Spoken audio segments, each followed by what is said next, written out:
Okay, what we're going to do now, in essence what we've looked at so far is a summary of the Peacekeeper course, okay? The fundamentals of where does your power lie. So what we're going to do now is we're going to move on to first some definitions and fundamental concepts of how the courts should operate, okay? And misconceptions. So the first misconception I want to talk about is this word jurisdiction. Okay? What does jurisdiction mean? Simply, it means the due process of law. That's what jurisdiction means. i.e., what power, what authority do I have to resolve a dispute? Do I have authority to resolve a dispute? Okay? And so people talk about, oh, I'm going to walk into the courts and claim common law jurisdiction. Utter bullshit. Okay? It doesn't work like that. So jurisdiction is simply saying, does this judge have the authority to settle this dispute before them? So with Calvin's case, what they've said was, one of their claims for throwing the stuff out is that the money court is an abuse of process of the county court. Not our problem. Because the judge has the authority to put it in the correct track within the county court. So if we put it in the wrong place, no problem. You can put in claims under Part 8 or Part 7. On civil matters, it's really simple. The first box you tick on the acknowledgement of service, after having put your name and details in, is, do you intend to challenge jurisdiction? What you're saying is, this court, where this case has been issued from, does not have the authority to settle this dispute. That's what jurisdiction means. Okay?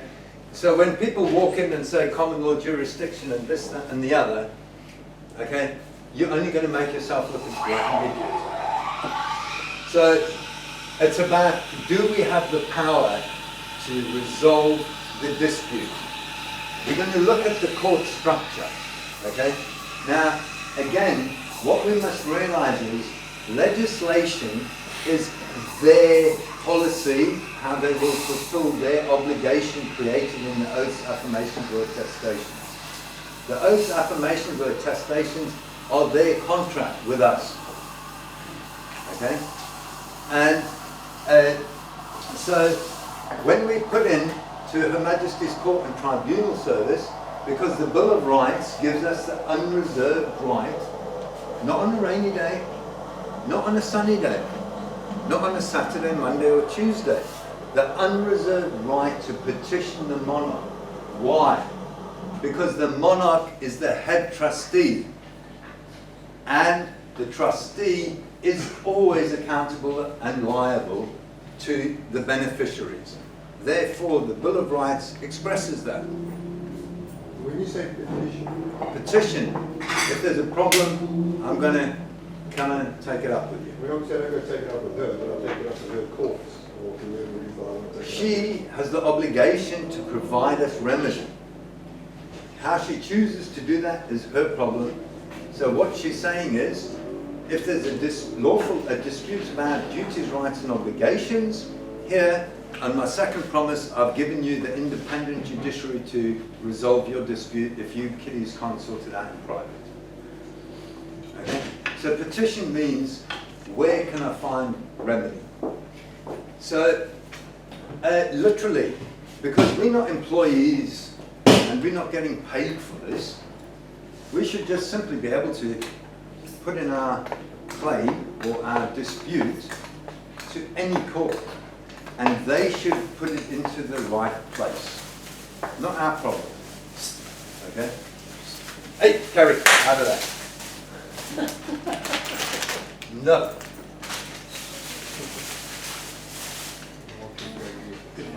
So, we'll go through the structure of the courts, because basically we can it is relatively rational, relatively simple, and so we can get rid of a lot of the frustration, a lot of the anger, by simply redirecting and using their rules against them. Now, we've said already, every single court is a court of morality. Why? Because of precedent. The Earl of Oxford case, 1615, so over 400 years ago, this dispute was settled. Okay? Every court must apply the rules of equity, and the rules of equity prevail over the common law in the event of it not being fair and just. Okay? So, now, to show you that even the criminal system is fair and just and perfectly equitable, the Sentencing Act 2020, is that recent?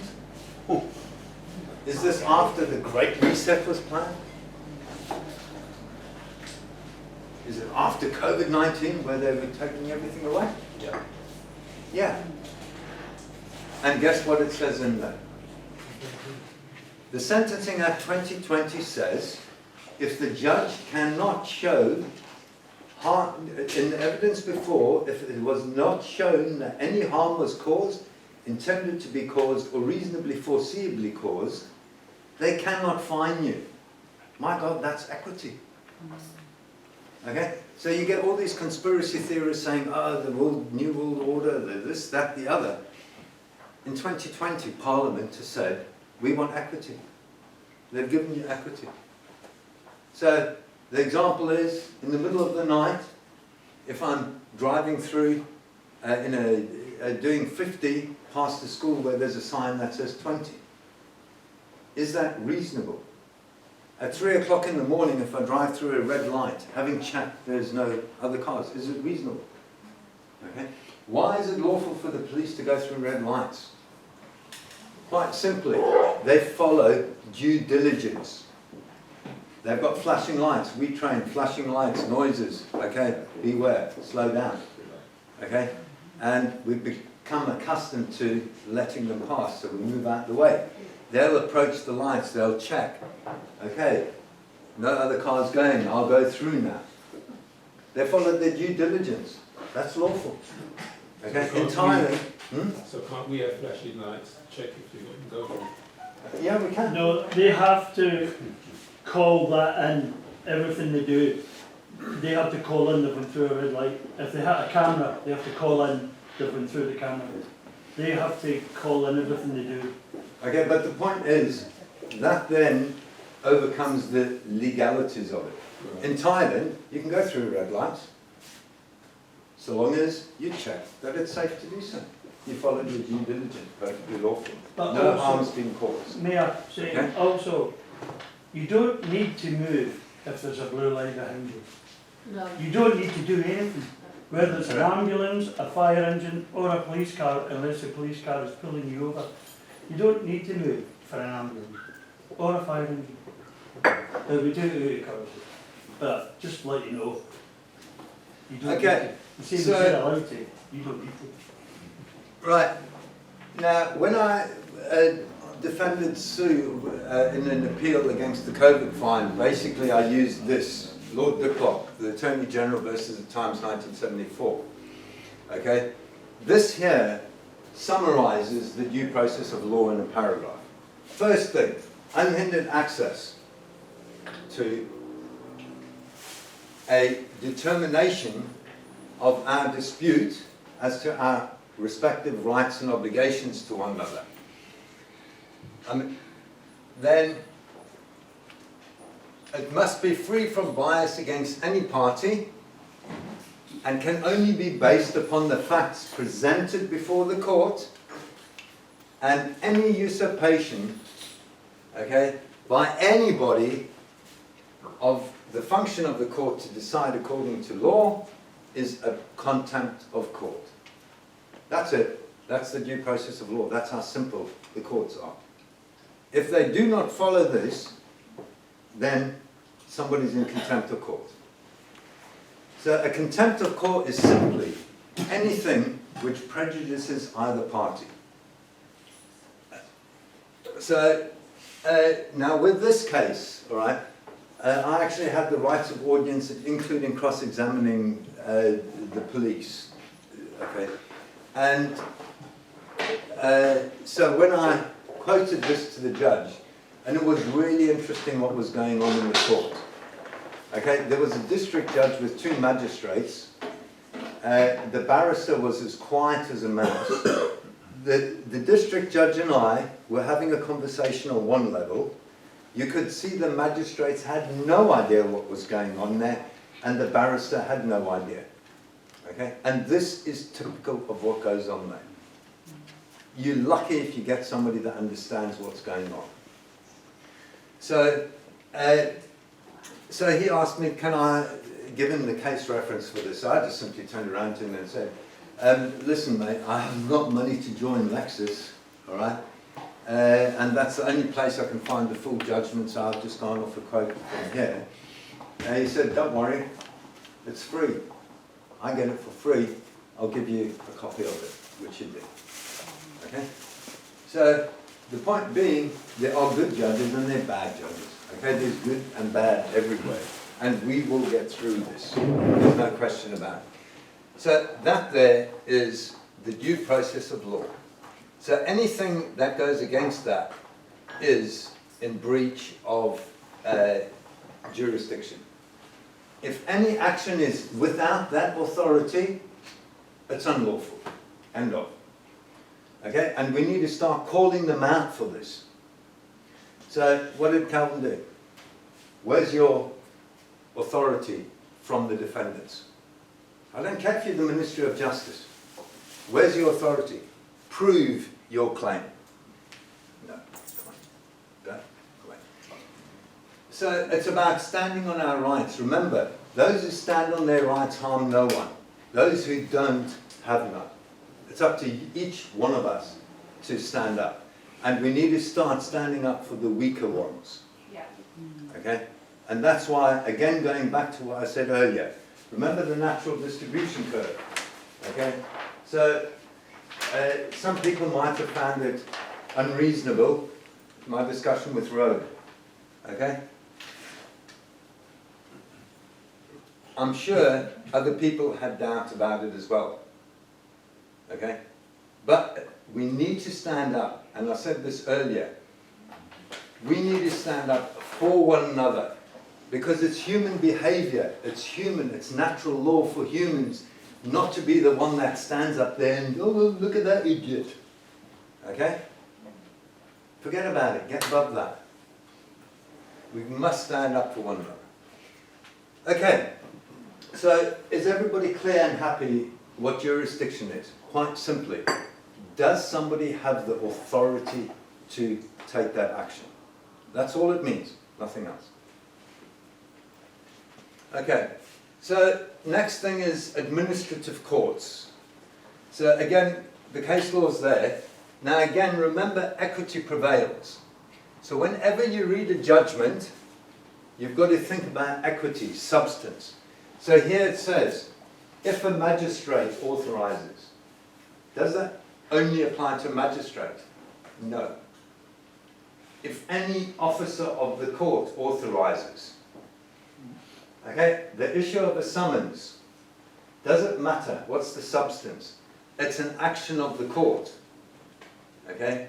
So it could be a summons, an order, it can be any process of the court.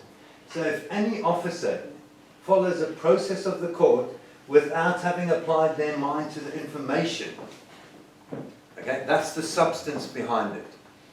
So that's how you use a judgment to argue under the rules of equity, the substance behind it. Okay? Okay. If they don't apply their mind to what they're doing, then that's a dereliction of duty. So, if any clerk or office, blah, blah, blah, blah, does anything without the information, okay, that's a serious maladministration. These are contempts of court. Why? Because it biases one party or the other. So with the council tax, what is my argument? Quite simple. Okay? The court is not applying its mind to its obligations, and all it's doing is taking the steps outlined in the council tax admin and enforcement regulations, that the property is on a valuation list, that they've sent me a bill, that they've sent me a reminder, that they've given me a summons at least 14 days before and I've not paid. But hang on, what about the source of this claim? What is the source of the obligation? So if the court is only ticking this, it's an unlawful administrative court. And we've got an FLI now from the Ministry of Justice confirming this is all they do. Guess what they've just done? They've admitted every single liability order is unlawful. And there's the common law precedence for it. Okay? So,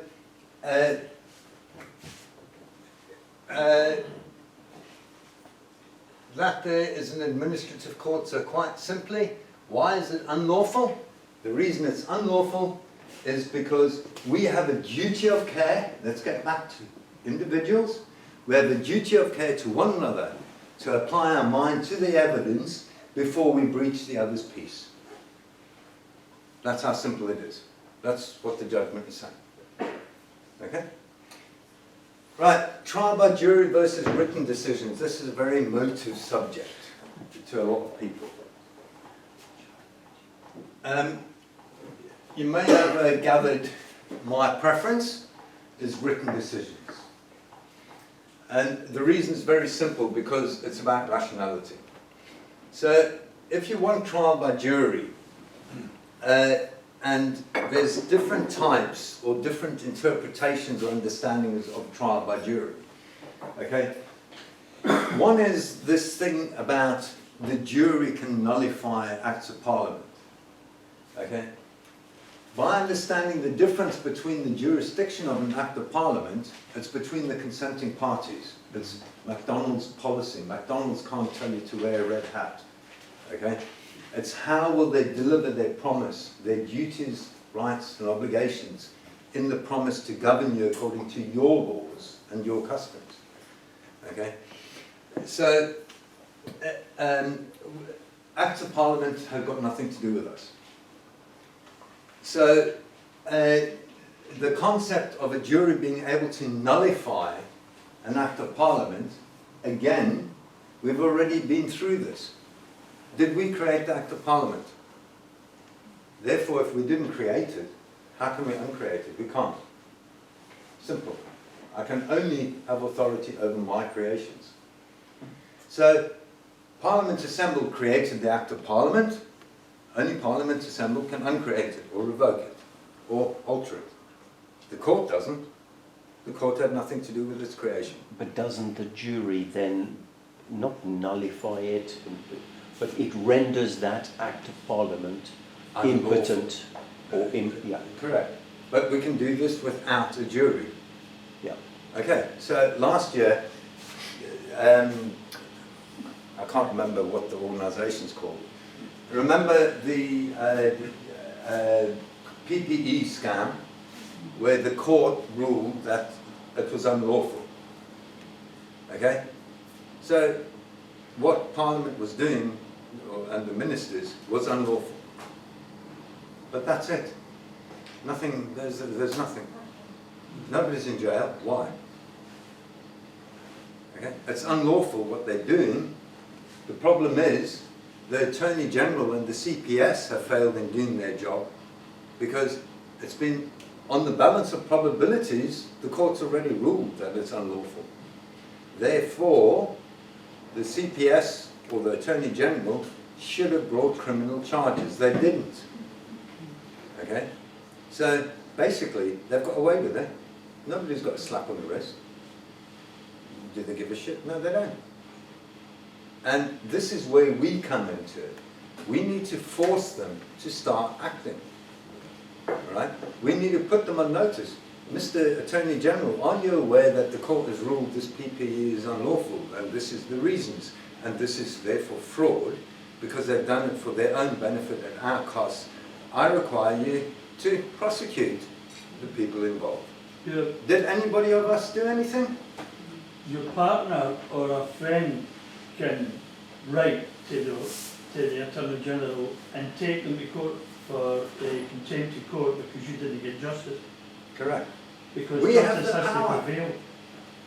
You and I And you have have the that power. right, not even involved in the case, to take them to court for contempt of court.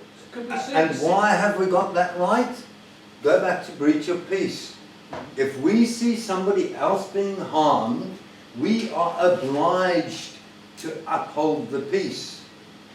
Therefore, we can intervene in any single matter. If the police are doing something, you have every right to question everything that's going on there. Yeah, if you've seen it and you've witnessed it, you have the right. Well, you have the obligation Yeah, not to turn a blind yeah, eye. not just the right. but- And we need to start Yeah, doing you this. can. Could we sue the 650 MPs for violating the Correct. PPE contract? Yeah. all of this stuff. And this is what's going to happen. This time, 2 years ago, nobody knew what a notice was. Now, I'd say 80% of the population has heard of a notice, but not all of them understand what a notice is. So the first notice that I gave when I pulled in 13 directors and a solicitor, guess what? Only the solicitor responded. Why? Because he knows what a notice is. The 13 directors were so arrogant they thought it was irrelevant. But we will get through it. So, okay, let's just quickly look at trial by jury. The concept behind it is, quite simply, if somebody's caused harm, then no individual has the right to seek remedy.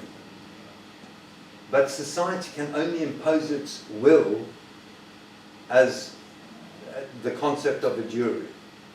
However, is this lawful? I would say not. So in Saudi, basically murder equals strung up. So not this Hajj, but the previous Hajj, there were either two Pakistanis fighting or two Indians fighting. And one from the other nationality came and intervened to try and sort out and get to peace. One of the two that was fighting picked up a stone, bashed him, killed him. So under the law, Saudi law, he was convicted and was due to be hung. So how is this right? How was the state harmed? It wasn't, because it's a fiction that can't be harmed. So the mother of the daughter whose son was murdered, okay, wrote to the king and said, I understand the pain of losing a son. I would never wish this upon any other mother. Therefore, please grant him clemency, which the king of Saudi did. Okay? So this is the way it should be, because only the harmed party can get remedy. And guess what? The story gets even better. Because when that son got back to home, the whole village literally gave everything up and sent it to the mother whose son was killed. Okay? So without expectations, she just did not want that feeling on another mother. Okay? So this is sort of the way it all works. But in theory, what should happen is that only society can impose its will through some sort of majority decision. But I just don't believe it's right. But if we look through history, trial by jury is one way that society has imposed its will. So what should happen is the law should be clarified, i.e., has harm been caused? That question needs to be answered first. Then the next question is, did the accused cause that harm? And then the third one is, what is fair remedy for that harm that's been caused? So really a jury trial, or any trial, should go through those three steps. And jury trials don't really go through this.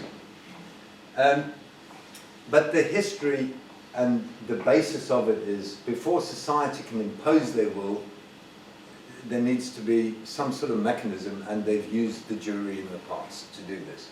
So this goes back forever. So people that rely on Magna Carta 1215 and Article 61ers and that bunch, when they start talking about trial by jury as one of their demands that they want, okay, quite simply, why are you wasting your time on Magna Carta 1215? And we'll talk about it a little bit more later, okay?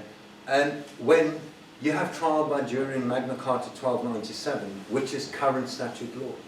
You have it in the privilege, liberty of the subject, 1354. You have it in the Bill of Rights, 1688. So why are you wasting time and energy arguing Magna Carta 1215 if you want trial by jury? Okay, the other thing with Magna Carta 1215 is, hang on, instead of being subject to the king, you're quite happy to be subject of 25 barons or 15 barons or whatever it is.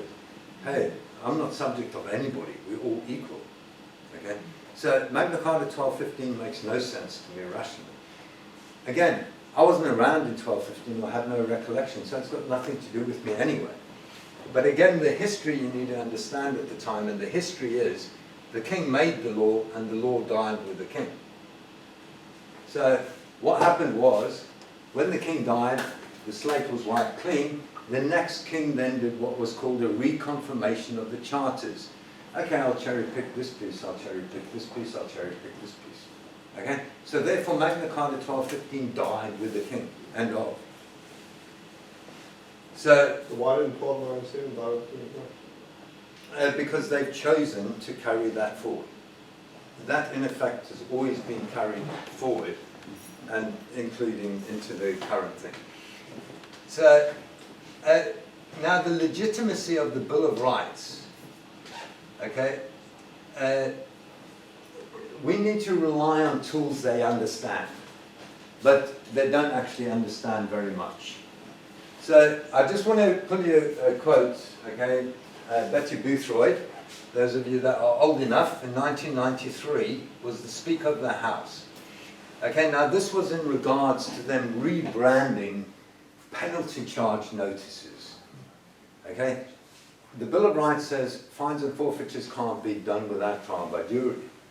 So what they were doing is, well, we're not calling it a fine, okay, the substance, we're now calling it a penalty charge notice. And this is what she had said to Parliament. Okay? The House is entitled to expect that the Bill of Rights will be fully respected by all of those appearing before the courts. 1993, reaffirming the Bill of Rights. Remember, we've looked at the Boris Johnson judgment. He, in 2019, relied upon the Bill of Rights. Okay? The Bill of Rights stands. So what she says, all grants, fines and promises of fines and forfeitures of a particular person before conviction are void.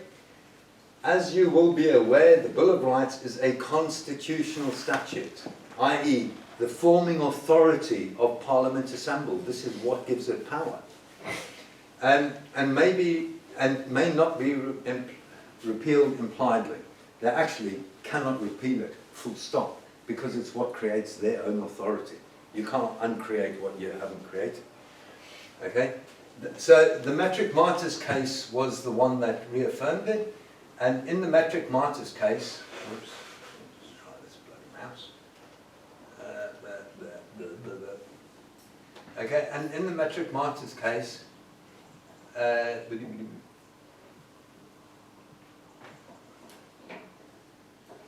she quoted two sections. Oops, bloody lost.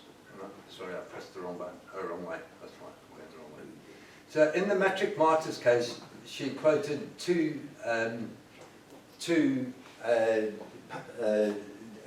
points from the judgment, okay, where it said, we should recognize the hierarchy of acts of parliament, okay, i.e. an admission.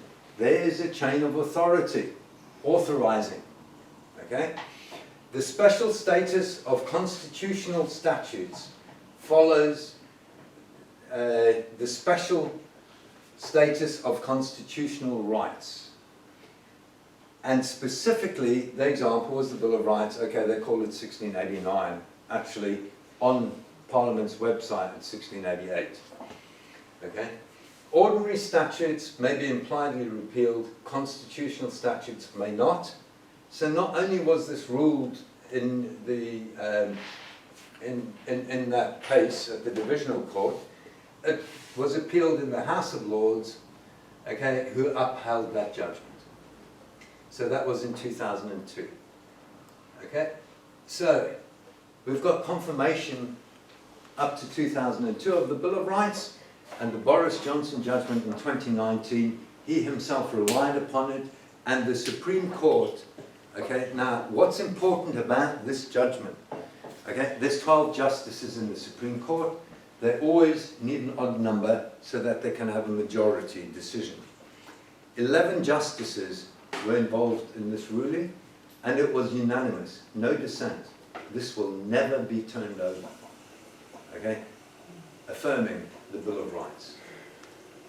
In there, points 32, 33 and 34 reaffirmed the rule of law, okay, in this country. That there basically has gone through the constitutional arguments and condensed it into one judgment. Okay? That's the unwritten constitution. That constrains what Parliament, and hence their agents, government, can do. And so, like I've said, the Sentencing Act 2020, okay, says where the court, in section 63, the court has a legal obligation, it must, okay, when considering the seriousness of the offence, show harm, intended harm, or reasonably foreseeable harm. If they cannot do that, they cannot impose a fine. Who needs to show this? The prosecution. I Okay? include loss of a driving licence as well, wouldn't it? Everything. Everything. Okay? So this here is a legal obligation today in the courts. Why is this not being upheld? Because the officers of the court are not doing their job properly. And the magistrates are ignorant of the law. So guess what? Ignorance of the law is no excuse. So we can hold the magistrates to account to this as well. That point 3 is a bit of a, you know, for me, it's purely harm. What your beliefs I is agree with fantasy. you. That's about, this is the thing, isn't it? Like you said, the assumption that's normally made is you could have. Well, I didn't. Yeah, but you could have. Yeah, but I didn't. Yeah, and so And that's could the you, argument. so Yeah, could, but you could have. so you could have gone through a red light as well. Okay? We all could have. So, doesn't matter. So Mark, Yeah? for example, I've got a case. Mm-hmm. I only got the papers yesterday in court. Yeah. How, the first question with what you said, how long has it taken them to get you those papers? Nearly 3 months. Right, so if it takes legal professionals 3 months to get you those papers, just ask for 9 months adjournment, because if it takes the professionals 3 months to do it, you as a layperson need at least 3 times as long. There's your first adjournment. They can't refuse that time based on the principle of reasonableness. What I noticed on the form, it's got the, because it's criminal, Mm-hmm. it's got the injured party is Michael Haddon, who is the bailiff. But yet the CPS is represented, and I've just found out it says R versus me, which is Regina. Well, it's the people. Yeah. Yeah. But it's a private bailiff. Okay, basically, you have the right to state representation.